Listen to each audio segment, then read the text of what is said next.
ಕೊಳ್ಳಗಾಲದಲ್ಲಿ urgent ಕೆಲಸ ಅದ ಒಂದ್ ಸಟ್ಕಾಯಿ ಹೋಗಿದ್ ಬಂದ್ಬಿಡಮ್ಮ ಅಂದ್ರೆ ಯಾರು ಸ್ಕೂಟರ್ನವ್ರು ಸಿಕ್ತಿಲ್ಲ ಡ್ರಾಪ್ನು ಕೊಟ್ಟಿಲ್ಲ ಏನೇ ಮಾಡೋದು ಇವ್ರು ಪರಿಚಯ ಇದಾರು ಒಬ್ರು ಬರ್ಲಿವಲ್ಲ ಏನೇ ಮಾಡೋದು ನಂದಿಸ ನಂದಿಸ ಒಂಚೂರು ಅರ್ಜೆಂಟ್ ಕಾಲಕ್ಕೆ ಹೋಗ್ಬೇಕು ನೆಡ್ಡು ಗಾಡಿ ಏನೋ ಒಂಚೂರು ಅರ್ಜೆಂಟ್ ಹೋಗ್ಬೇಕು ಕೊಳ್ಳ ದುಡ್ಡು ಕೆಲಸ ನಡಪ್ಪ ಕೊಳ್ಳಗಾಲಕ್ಕೆ ಬಂದ್ಬಿಡಮ್ಮ ಒಂಚೂರ ಈಗ ನಿನ್ ಜೊತೆಲಿ ಬರ್ಬೇಕು ಅಂದ್ರೆ ನಾನು ಗಾಡಿಗೆ ಬಾಡಿಗೂ ಎರಡಿಗೂ ಎಣ್ಣೆ ಆಗ್ಬೇಕು ಹಂಗಾರ ಬರ್ತೀನಪ್ಪ ಏನೋ ಹೇಳು. ಗಾಡಿಗೂ ಬಾಡಿಗೂ ಎಣ್ಣೆ ಅಂದ್ರೇನಪ್ಪ ಗಾಡಿಗೆನ ಪೆಟ್ರೋಲ್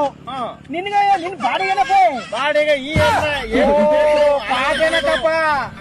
ಜೋಗ್ ಹೆಚ್ಚಿದ್ರಪ್ಪ ನೋಡ್ತೀನಿ ಅಂತ ದುಡ್ಲಿ ಬರೀ ಗಾಡಿ ಮಾತ್ರ ಎಣ್ಣೆ ಹಾಕ್ಸ್ಬೋದು ಇವ್ನ ಬಾಡಿಗೆಲ್ಲ ಹಾಕ್ಸ್ಲಪ್ಪ ಇಪ್ಪಟ್ಟಿಗೆ ನಮ್ಮ ಅಪ್ಪ ಪೋಯ್ ಆಗ್ಲಕ್ಕನ ಬತ್ತಿದ್ದಾಡ ಕೆಲಸ ಬತ್ತಿದ್ದಾಡ ನೋಡಿ ಸ್ವಾಮಿ ಇವತ್ತಿನ ದಿವಸ ಈ ಪ್ರಪಂಚ ಹೆಂಗದಂತಂದ್ರ ಯಾವನ್ಯಾರೋ ಒಬ್ಬನ ಕರ್ಕೋಬೇಕು ಜೊತೆ ಮಾಡ್ಕೊಂಡ್ರೆ ಗಾಡಿಗೆ ಬಾಡಿಗೆ ಎರಡಕ್ಕೂ ಎಣ್ಣೆ ಹಾಕ್ಸ್ಕೋದ್ರು ಮಾತ್ರ ಸಾಧ್ಯ ಇಲ್ಲಾಂದ್ರೆ ಅಂಬಾ ಯಾರು ಬೇಕಾಗಲ್ಲ ನಮಸ್ಕಾರ ಸ್ವಾಮಿ